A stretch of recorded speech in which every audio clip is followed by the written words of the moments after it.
히브리서 4장 14절에서 5장 4절까지 봉독하겠습니다. 그러므로 우리에게 큰 대제사장이 계시니 승천하신 이 곧 하나님의 아들 예수시라. 우리가 믿는 도리를 굳게 잡을지어다. 우리에게 있는 대제사장은 우리의 연약함을 동정하지 못하실 이가 아니요 모든 일에 우리와 똑같이 시험을 받으신 이로되 죄는 없으시니라.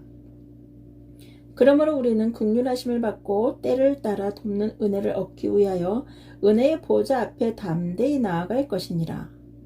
대제사장마다 사람 가운데서 택한 자이므로 하나님께 속한 일에 사람을 위하여 예물과 속지 않은 제사를 드리게 하나니 그가 무식하고 미혹된 자를 능히 용납할 수 있는 것은 자기도 연약에 휩싸여 있음이라. 그러므로 백성을 위하여 속죄제를 드림과 같이 또한 자신을 위하여도 드리는 것이 마땅하니라. 이 종기는 아무도 스스로 취하지 못하고 오직 아론과 같이 하나님의 부르심을 받은 자라야 할 것이니라. 아멘. 히브리서 4장 14절에서 5장 4절 말씀이었습니다. 오늘의 말씀 제목은 큰 대제사장이신 예수 그리스도는 어떤 대제사장이신가 알아볼까요? 첫 번째, 그는 큰 대제사장이십니다. 우리의 대제사장의 크심은 그가 하늘로 올라가셨다는 사실에서 나타납니다. 그리스도께서는 이 땅에서는 우리를 위하여 죽으심으로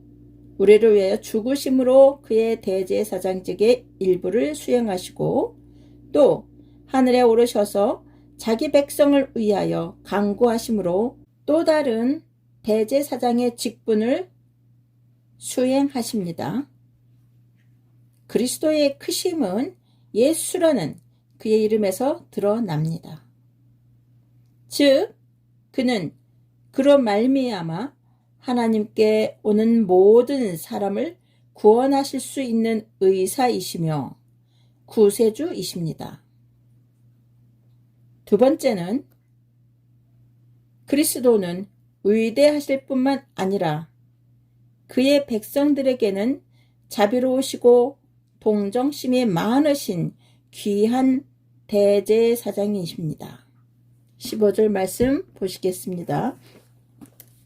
히브리서 4장 15절 말씀에는 우리에게 있는 대제사장은 우리의 연약함을 동정하지 못하실 리가 아니요 모든 일에 우리와 똑같이 시험을 받으신 이로되 죄는 없으시니라. 아멘. 자, 히브리서 4장 15절 말씀을 봉독했습니다.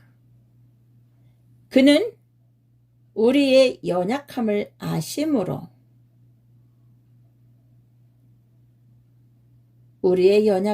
아심으로 우리를 만족시킬 수 있을 뿐만 아니라 우리를 동정하십니다. 세 번째는 그리스도는 죄가 없으신 대제사장입니다. 모든 일에 우리와 한결같이 시험을 받은 자로되 죄는 없으십니다. 15절 말씀에 그러셨죠. 우리에게 있는 대제사장은 우리의 연약함을 동정하지 못하실 리가 아니요 모든 일에 우리와 똑같이 시험을 받으신 이로되 죄는 없으시니라. 아멘. 우리와 똑같이 시험을 받은 자로되 죄는 없으시리라고 쓰여 있습니다. 성경에. 우리는 더러 시험을 당하고 어떤 악에 빠지곤 합니다. 우리는 굴복하지 않더라도 주춤거리기 쉽습니다. 그러나 우리의 큰 대제사장께서는 마귀와 직면하시는 일이 있더라도 순결성을 잃지 않으십니다. 우리는 그리스도 앞에서 어떻게 처신하여야 하는가요? 우리는 그에 대한 신앙 고백을 굳게 지켜야 합니다. 14절 말씀 보시겠습니다. 히브리서 4장 14절 말씀. 그러므로 우리에게 큰 대제사장이 계시니 승천하시니 곧 하나님의 아들 예수시라. 우리가 믿는 도리를 굳게 잡을지어다. 자, 뭐라고 했습니까? 하나님의 아들 예수시라고 하셨죠. 우리는 그리스도 앞에서 어떻게 처신하여야 하는가? 우리는 그에 대한 신앙 고백을 굳게 지켜야 합니다. 14절에 그렇게 쓰여 있습니다. 사람 앞에서 그리스도를 부끄럽게 생각하지 않아야 하며 또 그리스도를 부인해서도 안 됩니다. 기독교인은 처음에 잘 출발해야 하며 또 잡은 것을 끝까지 지켜야 합니다. 우리는 은혜의 보좌 앞에 담대하게 나갈 수 있는 용기를 지녀야 합니다. 16절 말씀 보시겠습니다. 히브리서 4장 16절 말씀. 그러므로 우리는 긍휼하심을 받고 때를 따라 돕는 은혜를 얻기 위하여 은혜의 보좌 앞에 담대히 나아갈 것이니라. 아멘.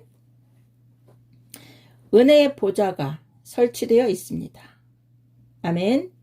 하나님께서는 엄격한 공의의 재판정을 여섰지만 동시에 은혜의 보좌도 설치하셨습니다.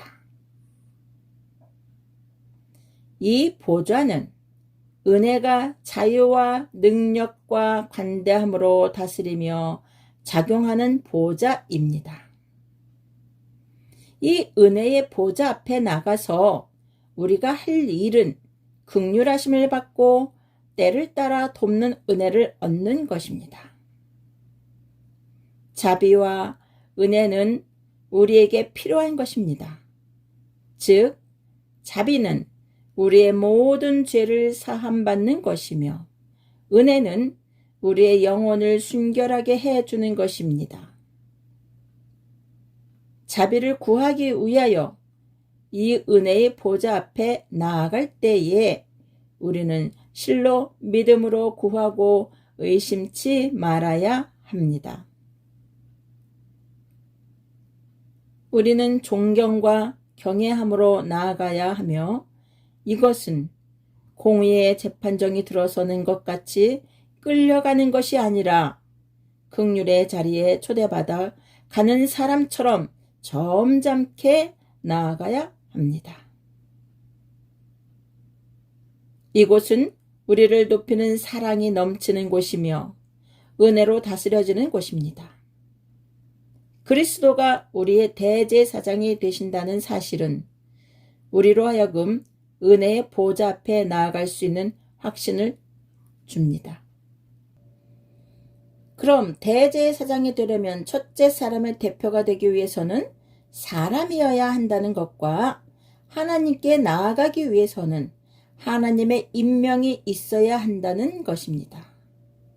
그런데 그리스도는 성육 신하심으로 첫 번째 요건을 갖추었고 하나님의 명령에 의해 하나님과 인간 사이를 중보하는 대제사장으로 임명되심으로 두 번째 요건을 갖추셨습니다.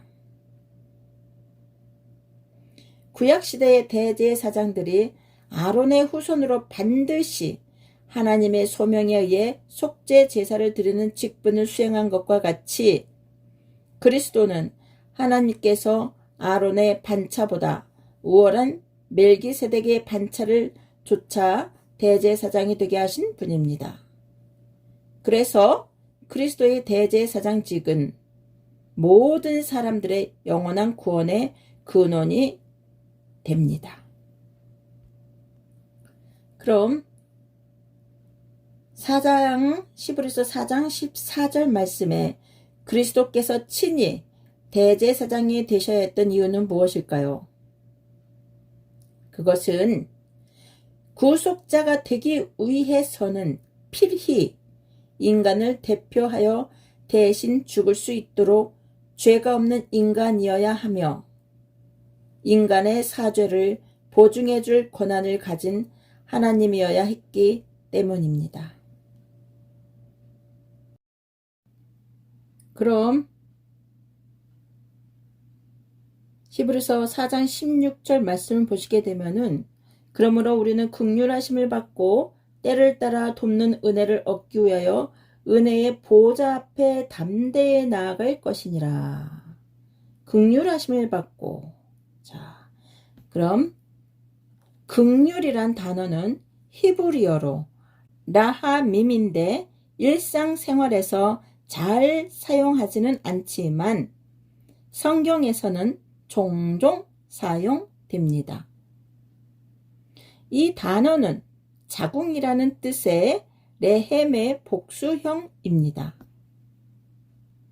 긍휼이라는 단어는 단순히 누군가를 연민하거나 불쌍히 여겨 은혜를 베푸는 것 이상의 깊은 뜻을 가지고 있습니다. 긍휼의 마음은 어머니가 아이를 자궁에 품고 있다가 출산의 고통을 이겨내고 태어난 아이를 바라보며 기쁨의 눈물을 흘리는 깊은 모성애의 감정과 유사합니다. 그리고 이 긍휼의 마음이 곧 우리를 돌보시는 하나님의 거룩한 마음입니다. 하지만 오늘 본문은 더 나아가 우리에게 하나님께 긍휼하심을 받은 자로 사는 데만 만족하지 말고 때를 따라 돕는 은혜를 구하라고 말합니다. 다시 말해 늘 하나님께로부터 받는 존재에서 이제는 때를 따라 다른 사람에게 도움을 줄 수 있는 은혜, 곧 능력을 구하라는 것입니다. 때를 따라 도울 수 있는 은혜가 있다는 것은 하나님께서 우리를 긍휼의 마음으로 살피시고 돌보아 주셨던 것과 같이 우리도 그런 긍휼의 마음으로 사람들을 살피고 돌보아야 한다는 것입니다.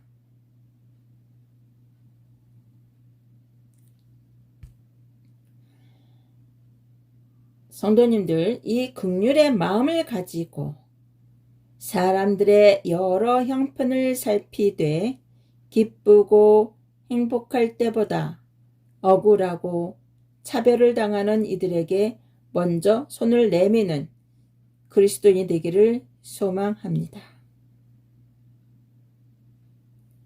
자, 한번 생각해보는 시간입니다. 긍휼하심을 받은 우리는 무엇을 할 수 있는가? 여러분, 마음속으로 모두 한번 생각해 보시기 바랍니다. 긍휼하심을 받은 우리는 무엇을 할 수 있는가?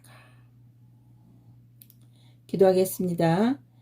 하나님의 긍휼의 마음을 본받아 고통 중에 있는 누군가에게 도움을 주는